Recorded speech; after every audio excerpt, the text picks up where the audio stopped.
we are cloning some remote repository. Say for example, repository is hosted on some cloud or Git cloud repository. Say for example, in our case, we are taking this GitHub repository. GitHub.com is kind of like cloud-based Git remote repository for hosting our codes.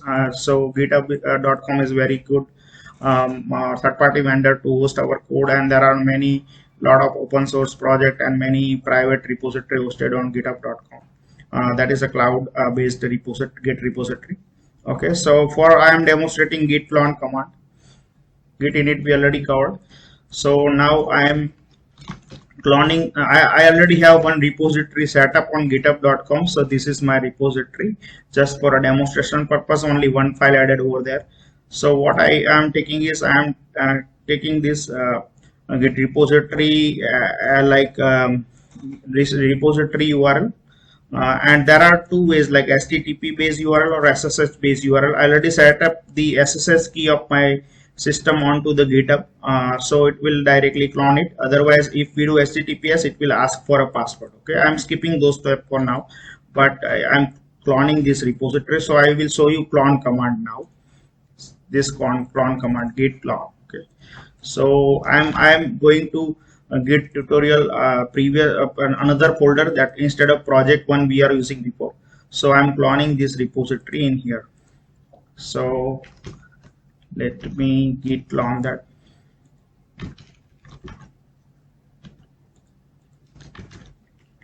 Okay, so this command will help us to cloning the project in our local system, remote repository, Git repository into our local system.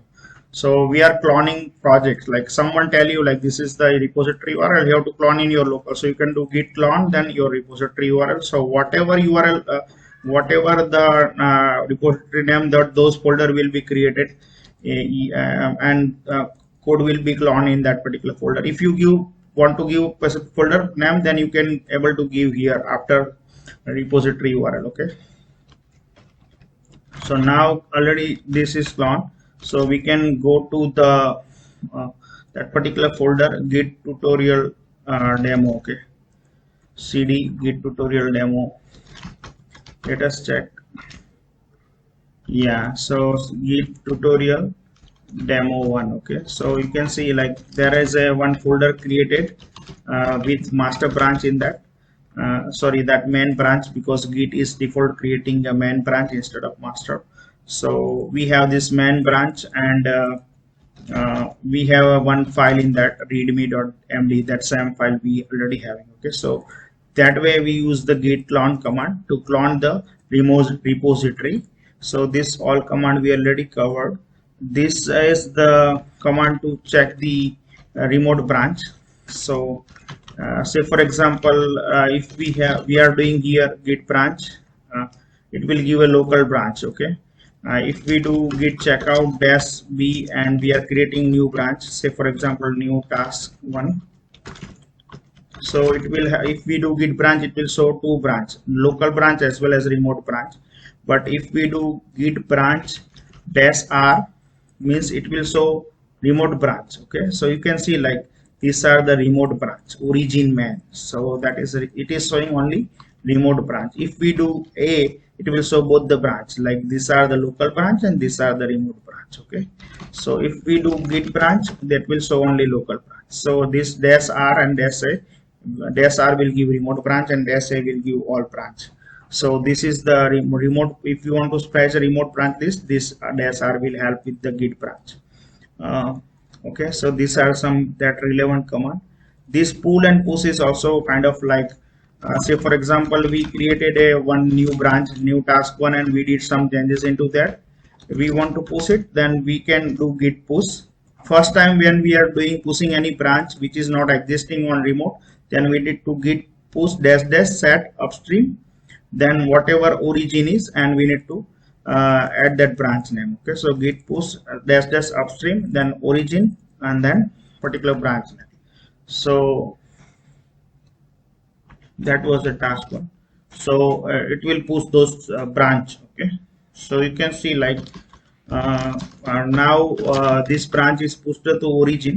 So if we see here, so far it only main branch showing. If we refresh, now it will have a more branch. Now you can see a new task one branch is created. Okay, so that way you are able to create the I mean you are able to push the changes, push the changes into remote repository. Same way you are able to pull as well. Like if someone done changes in this particular branch, if you do git pull, it will pull those changes from repository which is pushed by some other developer. Okay, if it is already up to date, then it will show already up to date. Okay, so this way git pull and push command is used to push the changes to the origin.